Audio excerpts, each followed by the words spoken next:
Welcome back to Major Intonio's presentation of Napoleon's Marshals by R.P. Dunn-Pattison.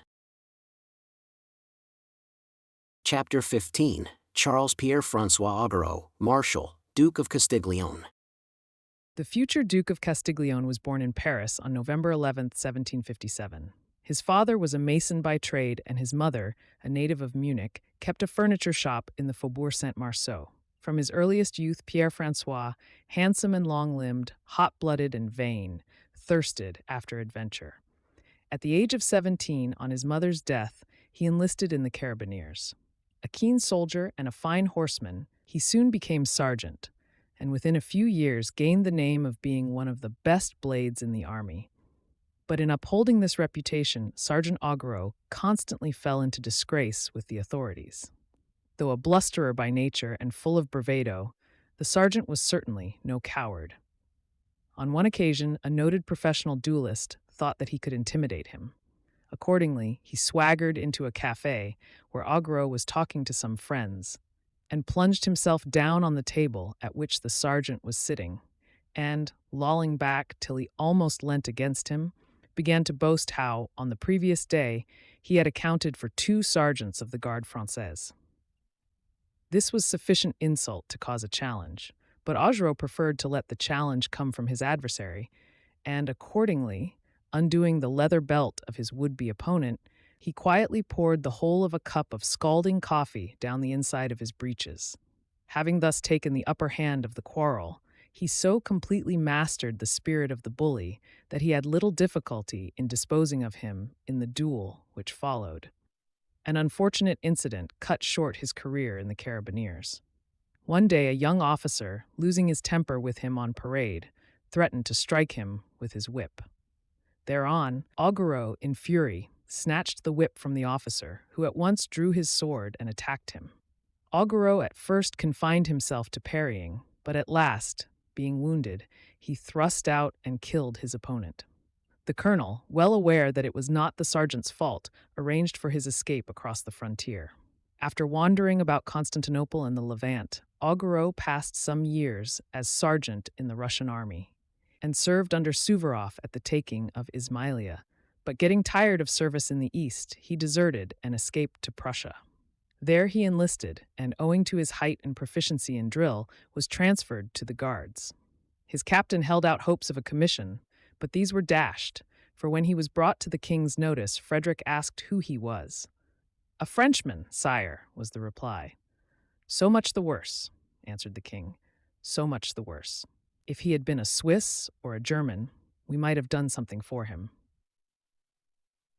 Augereau, on hearing this, determined to quit the Prussian service. Desertion was the only way of escape, but the Prussians, by offering heavy rewards for recapture, had made desertion almost impossible.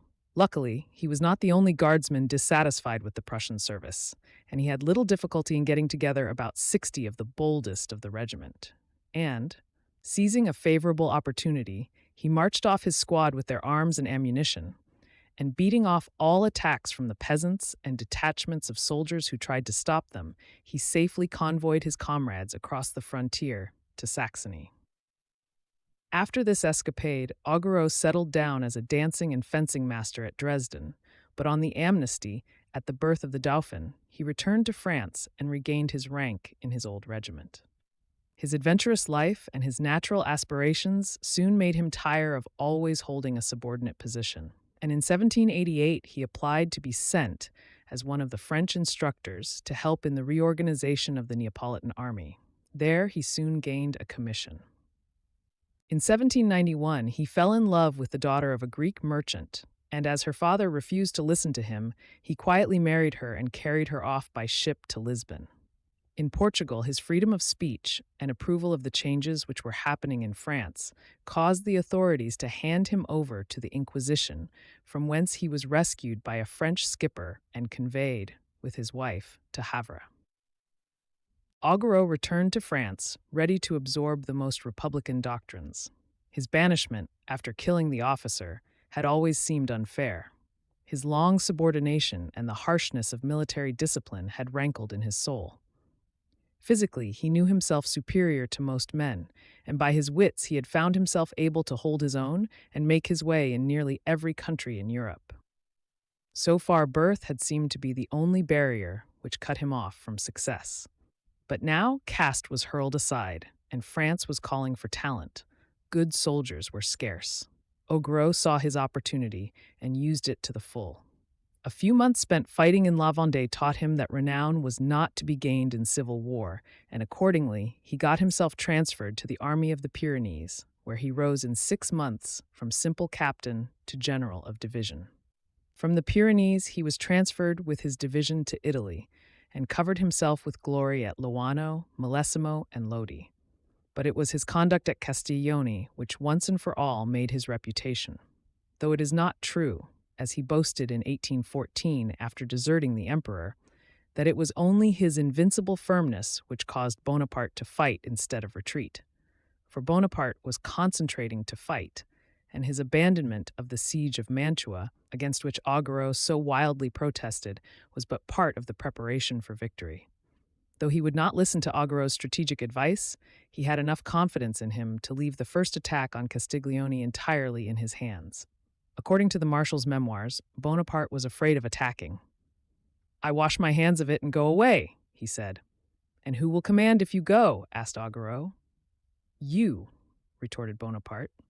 And well, he did his work. For not only did he defeat the 15,000 Austrians at Castiglione, but he restored the fallen confidence of his soldiers and refreshed the morale of the whole army. Napoleon never forgot this service, and when detractors saw fit to cast their venom at Augereau, he answered, "Let us not forget that he saved us at Castiglione." From Castiglione onwards, the soldiers of Augereau's division would do anything for their commander. It was not only that they respected his tactical gifts and had complete confidence in him in the hour of battle, but they loved him for his care of them. In time of peace, a stern disciplinarian, with a touch of the drill sergeant, he was ever ready to hear their complaints, and never spared himself in looking after their welfare, while in wartime he was always thinking of their food and clothing. But, above all, he gave them booty. Adventurer as he was by nature and training, he loved the spoils of war himself, and while the baggage wagon of Augereau was the byword in the army, he saw to it that his men had their wagons also well loaded with plunder. His courage was a thing to conjure with. At Lodi, he had been one of the numerous generals who rushed the bridge. But at Arcola, alone, flag in hand, he stood on the bridge and hurled taunts and encouragements at his struggling troops. And for 3 continuous days exposed himself, the guiding spirit of every assault and forlorn hope. While adding to his reputation as a stern and courageous fighter, a clever tactician, and a born leader of men, Augereau's opinion of himself increased by leaps and bounds. He was in no way surprised when, after Leoben, Bonaparte entrusted him with a delicate secret mission to Paris. In his own opinion, no better agent could have been found in the role of a stern, unbending Republican and fiery Jacobin. Bonaparte told him he would represent the feeling of the army of Italy and help to bring to nothing the wiles of the royalists. So the general arrived at Paris full of his mission and of his own importance, to the delight of his father, the old mason, who saw him ride into the city covered with gold lace to present 60 stands of captured colors to the Directory. Once in Paris, the fighting general's threats against the Clichéans were turned into deeds. Though he protested that "Paris has nothing to fear from me, I am a Paris boy myself," on September 4th, 1797, he quietly drew a cordon of troops round the Tuileries, where the councils sat, and arrested and banished all whose political opinions opposed his own. Relying on the promises of Barras, he now thought that he would become a director, in place of either Carnot or Barthélemy, who had been deposed.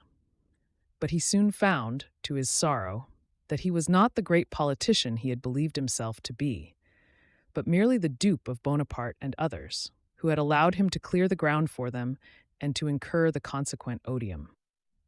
His immediate reward was the command of the Army of the Rhine. Full of bitterness, he arrived at his new headquarters, covered with gold embroidery, even down to his short boots, and thought to debauch his soldiers and get himself accepted as dictator by telling how, in the army of Italy, everybody had a pocket full of gold. But the Directory, though unable to curb a Bonaparte, had no fears of the fructidor general, and very soon deprived him of his command and sent him to an unimportant post at Perpignan on the Spanish frontier. For 2 years, Augereau remained at Perpignan, where he had time to understand the causes of his failure. Though completely dominated by Bonaparte while in his presence, he had not the guileless heart of a Lefebvre, and he began to perceive how the wily Corsican had used him and betrayed him. Accordingly, when Bonaparte returned from Egypt, he read his design of becoming dictator, and true to his Jacobin principles, at first resolved to fight him to the death. When, however, he found generals, officers, and men going over to Bonaparte, he hastened off to make his submission, saying reproachfully, "When you were about to do something for our country, how could you forget your own little Augereau?" But though he made his submission, again and again his Jacobin principles made themselves felt. Forced to accompany Bonaparte to the first mass held in Paris after the Concordat, Augereau attempted to slip out of the carriage during the procession to Notre Dame, and was ignominiously ordered back by one of the first consul's aides-de-camp. But he revenged himself by laughing and talking so loudly during the service that the priest could hardly be heard. But Napoleon knew his man and his price. A marshal's baton and a princely income did much to control his Jacobin proclivities. As early as 1801, Augereau invested part of his savings on the beautiful estate of La Houssaye, where, when not actively employed, he spent his time dispensing lavish hospitality and delighting his friends and military household with magnificent entertainments, himself the life and soul of the whole party, enjoying all the fun and the practical jokes as much as the youngest subaltern. However, he gained his money. He spent it freely and ungrudgingly. When the first consul tried to put Lannes in an awkward position by ordering him at once to replace the deficit of 300,000 francs, caused by the magnificent uniforms he had ordered for the guard, Augereau, as soon as he heard of it, hurried to his solicitors and told them to pay that sum to General Lannes's account. When Bernadotte, whom he scarcely knew, asked him to lend him 200,000 francs to complete the purchase of an estate, he at once assented. And when Madame Bernadotte asked him what interest he would require, he replied, "Madame, bankers and money-lenders, no doubt quite rightly, draw profit from the money they lend. But when a marshal is fortunate enough to oblige a comrade, the pleasure of doing him a service is enough for him." In the scheme for the invasion of England, the Marshal's corps, which was stationed round Brest, was destined for the seizure of Ireland. So when the Grand Army was turned against Austria, his divisions were the last to arrive on the theater of operations and were directed to the Tyrol, where they forced General Jellachich and most of his army to surrender. In the following year, the Marshal greatly distinguished himself at Jena and Pultusk. But at Eylau, though not owing to his own fault, he suffered a reverse. The Emperor had placed him in the center of the first line and ordered him to advance against the Russian center. The fog and snow were so thick that the French could not see the foe until they came within 200 yards of them. The enemy suddenly opened fire on them with massed batteries. In a moment, Augereau's staunch divisions were cut to bits by the hail of grape, and, owing to the smoke and snow, they could not see their foes. They tried to hold their ground and reply to the fire, but at last they wavered and broke. The marshal, so ill with fever that he had to be tied to his horse, did his utmost to stop the rout, but in vain. At last, wounded and sick at heart, he had to return and report his failure. The emperor, wishing to cover his own mistake, laid all the blame for the ill success of the day on Augereau, and breaking up the remnants of his corps among the other marshals, he sent him home. Afraid, however, of arousing his enmity and mindful of his past services, next year he created him Duke of Castiglione, but he never entrusted him again with an important command in the field. In 1809, the marshal was sent to Spain to supersede Saint Cyr at the siege of Gerona. He had lost his lust for fighting and was soon recalled for not showing sufficient energy. In 1812, he commanded part of the reserve of the Grand Army in Prussia. In 1813, he was in command of a corps of recruits in Germany and was present at Leipzig, but all through the campaign he grumbled against his troops.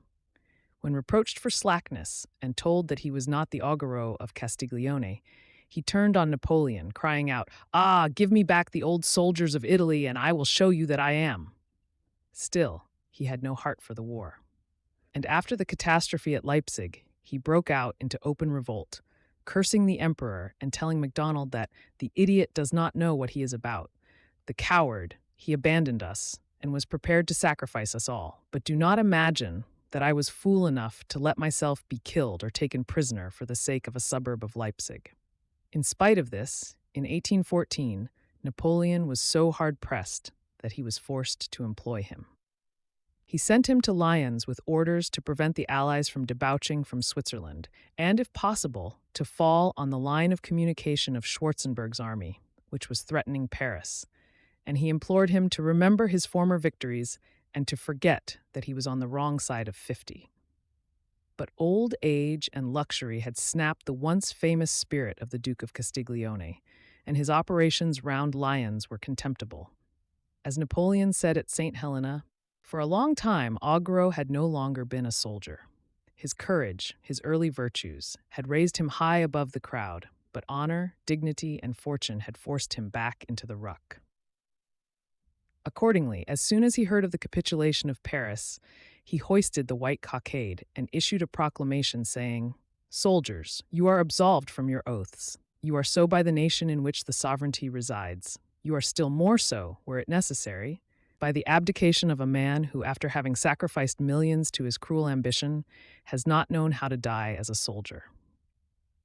Soon after this, he met his former emperor and benefactor on his way to exile at Elba, and a bitter conversation ensued, in which, in reply to the emperor's recriminations, the marshal asked, "Of what do you complain? Has not your insatiable ambition brought us to this?"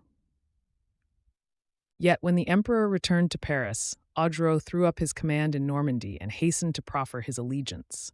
But Napoleon would have none of it, and refused him place or preferment. After Waterloo, the Bourbons also showed him the cold shoulder, so the marshal retired to his country seat of La Houssaye, where he died on June 11, 1816, of dropsy on the chest. Born and bred a Paris boy, he had lived as such, and of such were his virtues and his vices. Physically brave, yet morally a coward, vain, blustering, yet kind-hearted, full of boisterous spirits, greedy, yet generous, liberal by nature, hating control, yet a severe disciplinarian, a firm believer in the virtue of principles, yet ever ready to sacrifice his principles at the altar of opportunity, Augereau, in spite of his many faults, knew how to win and keep the love of his soldiers and his friends. A leader of men rather than a tactician or strategist, he played on the enthusiasm of his soldiers by example rather than precept. Unfortunately for his reputation, his moral courage failed him at the end of his career, and he added to the imputation of inconstancy the crime of ingratitude.